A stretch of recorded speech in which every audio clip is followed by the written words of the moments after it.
رب زدنی علما۔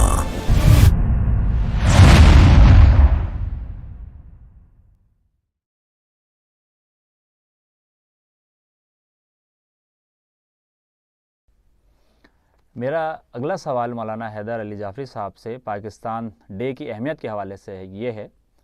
کہ مولانا یہ شاید فرمائیے کہ 23 مارچ کا دن پاکستان کی آزادی میں بہت اہمیت کا حامل ہے۔ اس حوالے سے یہ جاننا چاہیں گے کہ جن مقاصد کے لیے پاکستان بنایا گیا تھا اب تک ہم نے کیا پایا اور کیا کھویا؟ جی بالکل، بحیثیت ایک پاکستانی 23 مارچ ہمارے لیے بہت اہمیت کا حامل دن ہے، اور 23 مارچ 1940 میں قرارداد پاکستان جو کہ پیش کی گئی لاہور کے ایک جلسے کے اندر مسلم لیگ، بلکہ بر صغیر کی مسلم لیگ کے اس اجلاس میں،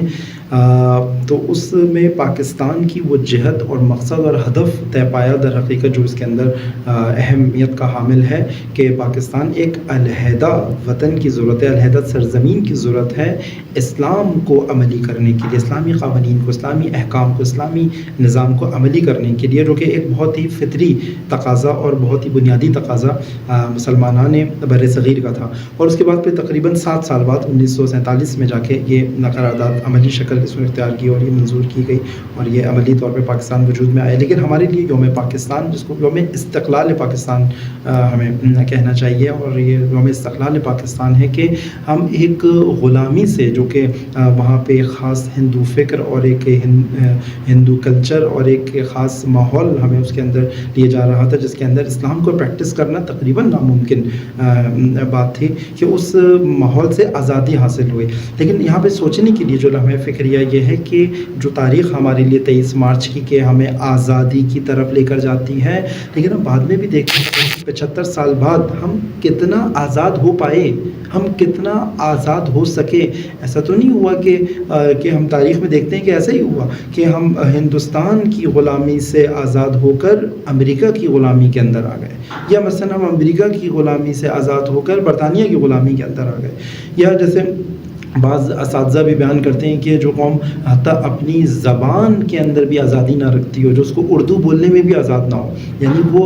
ابھی تک انگریز کی غلام زبان کے اعتبار سے ہو کہ وہ سوچنے میں بھی اس کو انگریزی زبان سے زیادہ فخر محسوس کرتا ہو، اردو بولتے ہوئے اس کو شرم آتی ہو، حتیٰ لباس کے معاملے میں آزاد نہ ہو، اس کو اپنا لباس پہننے میں ابھی تک شرم آتی ہو لیکن دوسروں کا لباس پہننے میں فخر حاصل ہوتا ہو۔ غذاؤں کے معاملے میں آپ دیکھیں کہ کتنی ہمیں غیروں کی غذائیں کتنی پسند آتی ہیں، اس پہ فخر، ہر چیز ہم استعمال کریں، انگریزی زبان سے مشکل نہیں ہے ہمیں، لیکن انگریزی ہمارا فخر نہیں ہے۔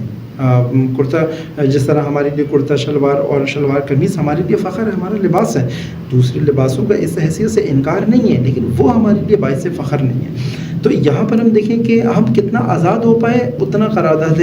پاکستان منظور ہو پائی، استقلال، ہر طرح کا استقلال، یعنی سیاسی اعتبار سے آپ دیکھیں تو ایسا تو نہیں ہے کہ غیروں کے بنائے ہوئے سیاسی نظام پاکستان کے اندر ہو اور ہم کہہ رہے ہیں کہ ہم آزاد ہیں۔ عدالتی اعتبار سے آج تک ہماری عدالتی زبان ہماری قومی زبان کے اندر نہیں ہے۔ ہم جانتے ہیں کہ کتنی شرم کی بات ہے کہ وہ آرڈیننس بھی کہ جو پاکستان کی عدالتوں نے اردو کو رائج کرنے کے لیے لکھا تھا، وہ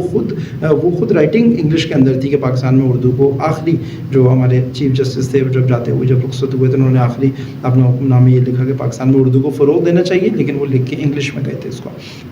اسی طرح سے آپ دیکھیں پاکستان کا تمام عدالتی نظام برطانیہ کا، غیروں کا ہے، کہاں ہم نے اسلام، کہاں مدینہ کا، کہاں مکہ کا، کہاں رسول اللہ کا دیا ہوا نظام ہے۔ اسی طریقے تعلیمی نصاب، ابھی آپ کے پاس 2030 کا جو تعلیمی نصاب آیا، یا ابھی جو نصاب ہے جو کہ خود قرآن اور صحیح تاریخ سے قاصر رہے، اس کو بنانے کے اندر کہاں آزاد رہا، ابھی بھی وہی غرب کا دیا ہوا تعلیمی نظام۔ اسی طریقے سے آپ اپنے دوسرے کلچر کو آ کر آپ دیکھیں، میڈیا کو آپ آ کر دیکھیں، جس میڈیا پہ جو کچھ دکھایا جا رہا ہے، یہ وہ ہے جو قرارداد پاکستان کے اندر جو اہداف ہم نے طے کیے گئے تھے اور جہاں پر ہم پہنچے تھے۔ تو یہاں سے ہمیں پتہ چلے گا یوم استقلال پاکستان کو اس ہدف کی خاطر آزاد کرنا تھا تاکہ یہاں پہ اسلام، رسول اللہ کا